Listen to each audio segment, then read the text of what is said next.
आपने हिंदू धर्म में वर्ण व्यवस्था के बारे में कई बार सुना होगा। बाबा साहेब अम्बेडकर हिंदू धर्म में मौजूद वर्ण व्यवस्था को ही जात पात का कारण मानते थे और जातिगत भेदभाव का सबसे बड़ा कारण ही वर्ण व्यवस्था रही है। और यही कारण था कि ब्राह्मणवादी समाज ने तय कर दिया था कि शूद्रों और पिछड़ों को ना तो शिक्षा दी जाएगी और ना ही कभी धर्मशास्त्रों का ज्ञान दिया जाएगा। वो सदैव केवल सेवा करेंगे और उनका जन्म सेवा के लिए ही होता है। लेकिन दलित समाज के लिए लड़ने वाले ज्योतिबा फूले और सावित्रीबाई फूले ने ब्राह्मणी सोच के मुंह पर करारा तमाचा जड़ा और खुद के साथ बहुजन, पिछड़े और दलितों को भी शिक्षित करने का काम किया। उन्होंने बताया कि शिक्षा किसी की बपौती संपत्ति नहीं है कि केवल ब्राह्मणों को ही मिले। हालांकि सालों तक शिक्षा और सामाजिक बराबरी की लड़ाई जारी रही और आज भी जारी है, लेकिन बड़े बड़े विद्वानों को टक्कर देने वाले तो अकेले बाबा साहेब अम्बेडकर ही हैं। बाबा साहेब ने ज्ञान को देखते हुए बीजेपी के वरिष्ठ नेता और सांसद सुब्रमण्यम स्वामी के बाबा साहेब और पहले पीएम पंडित जवाहरलाल नेहरू को कंपेयर करते हुए नेहरू को नहीं बल्कि अम्बेडकर को ब्राह्मण कहा था। लेकिन सवाल ये उठता है कि आखिर नेहरू और अम्बेडकर के बीच कंपेयर क्यों किया गया है। नमस्कार, मेरा नाम है मोहिनी और आप देख रहे हैं भीमसेना। जब हम देश के दो बड़े विद्वानों बाबा साहेब अम्बेडकर और देश के पहले प्रधानमंत्री पंडित जवाहरलाल नेहरू के बारे में बात करते हैं तो अक्सर ये देखा जाता है कि नेहरू की दोहरी नीति के कारण बाबा साहेब को राजनीति छोड़नी पड़ी। यहाँ तक कि कानून मंत्री के पद से भी उन्होंने गुस्से में इस्तीफा दे दिया था। कहा तो ये भी जाता है कि नेहरू कभी नहीं चाहते थे कि बाबा साहेब संविधान सभा का हिस्सा बने, लेकिन महात्मा गांधी की जिद के कारण उन्हें संविधान सभा का हिस्सा बनाया गया था।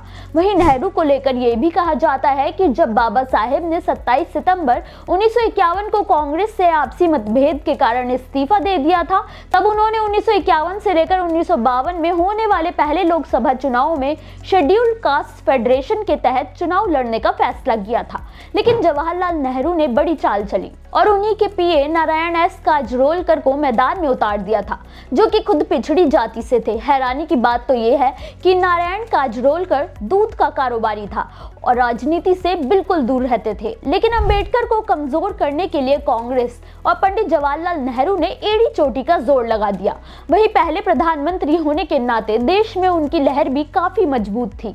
नतीजा, नेहरू के खुद चुनावी मैदान में आने के कारण नारायण काजरोलकर पर भी जनता का भरोसा जगा और बाबा साहेब को करारी हार का सामना करना पड़ा। नेहरू के कारण बाबा साहेब को हार मिली थी, जो वाकई में बाबा साहेब का बड़ा अपमान था। जबकि सच्चाई तो ये है कि बाबा साहेब के आगे नेहरू कहीं भी नहीं ठहरते थे। दरअसल सुब्रमण्यम स्वामी ने एक बार इंटरव्यू में कहा था कि उनकी नजरों में असली ब्राह्मण तो बाबा साहेब थे, नेहरू नहीं।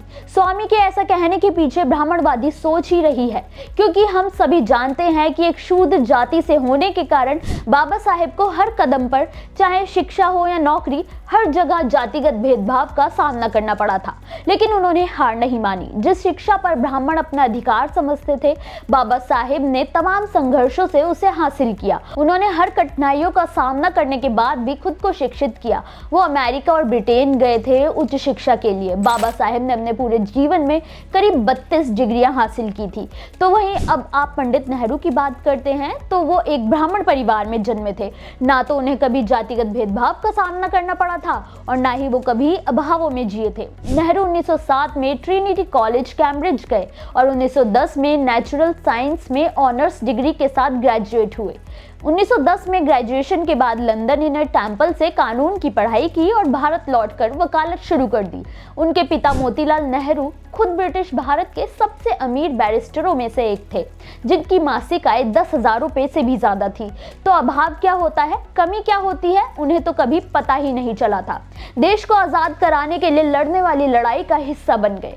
महात्मा गांधी के साथ होने के कारण ज्यादा प्रचलित हो गए तो सबके फेवरेट नेता बन गए। जबकि बाबा साहेब ताउम्र पिछड़ों और दलितों के उत्थान के लिए लड़ते रहे थे। उन्होंने किसी स्वतंत्रता के आंदोलन में बढ़ चढ़कर भागीदारी नहीं दी थी, जिसका फायदा ही पंडित नेहरू को हुआ। जबकि अगर हम शिक्षा के आधार पर ब्राह्मण चुने तो उस मामले में तो बाबा साहेब नेहरू से भी आगे थे।